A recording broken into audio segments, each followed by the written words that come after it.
Talk about the genesis of the idea, because it wasn't like you just went into some factory kitchen and said, let me come up with some ideas for how to make food. These are recipes that came out of your own upbringing, They're your own family. from my mother and father recipes. And me and my partners, Charles and my son Zori and Alex, they did all the legwork and went into places, promoting my food. And they got a lot of yeses. Sometimes you get all no's. We got a few no's, but then the yeses outweigh the no's. Yeah. Were you surprised by the reception to it? Not just in terms of the stores that picked it up, but really the actual customers who ended up buying it. I was very surprised. Because I've always cooked, and that's why my partners, they all ate my food back in the day and said, this should be in the markets. This should be somewhere so people can purchase it, so they can get the goodness that they've been getting all their lives. So when it did as well as it did, I was shocked. I was shocked, but I shouldn't have been, because I knew it was great food. And I knew from my heart, I don't put out anything that's less perfect.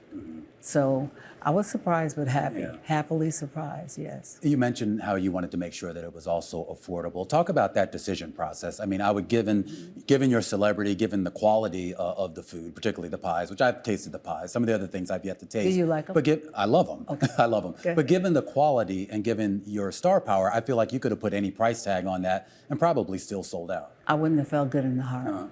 I would have been brokenhearted to sell something that I tripled the sales because I'm Patti LaBelle. That's not good karma. So at the prices that they were, and when they started doing so well, I was happy that people who can't really afford some things in life can get the good life from my products because they're reasonable. So after you finally started to make traction with some of these business, I mean, how long did it take before it really started to take off? We were blessed instantly, right away. Yeah. So what do you want to do with it next? What do you want to do with that business? Oh, we're growing every day. We have new products coming out next year, pancakes, waffles, the powder for the pancakes, syrup, a lot of breakfast items. And every day we come up with new ideas as to what we want to put out in the public for somebody to have, yes. Now, this has obviously become a big part of who you are, but you are still a musician. You're still a touring musician. I'm told you just got off tour. Yes, Sunday. Yeah. It was the end of our tour for 23. I never stopped touring. And the thing that makes me so happy is that in the venues, they're like sold out with no record in 20 years. So people are still coming to see the Soul Has Been, who does not have a record out, you know? So I'm working on that this year, and next year it'll be out. But I'm just happy touring. I mean, I love to tour.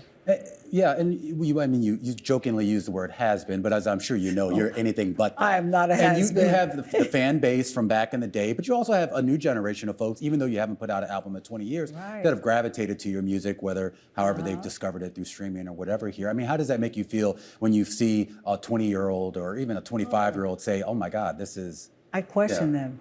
I'll say, do you like me because your mother liked me? Or do you like me because you heard me and you said, I like her because I like her? Not because I meet a lot of young folks. My mother is crazy about you. She's this and that. I'm saying, this baby don't have a clue who I am or anything about me. They're speaking for their mother. So when I see them at my show now, I feel wonderful. It's a blessing. And what do you think just about the changes, though, in the music industry? I mean, the way artists make money has changed a lot from, the 60s, 70s, 80s to where we are now. The way they're doing it now, social media.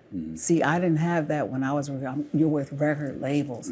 These kids have their own music, their own thoughts. They put it out themselves, and they make money. So it's a great thing about social media. The way it's given people a chance to sell their product, to sell them. So that's a great thing.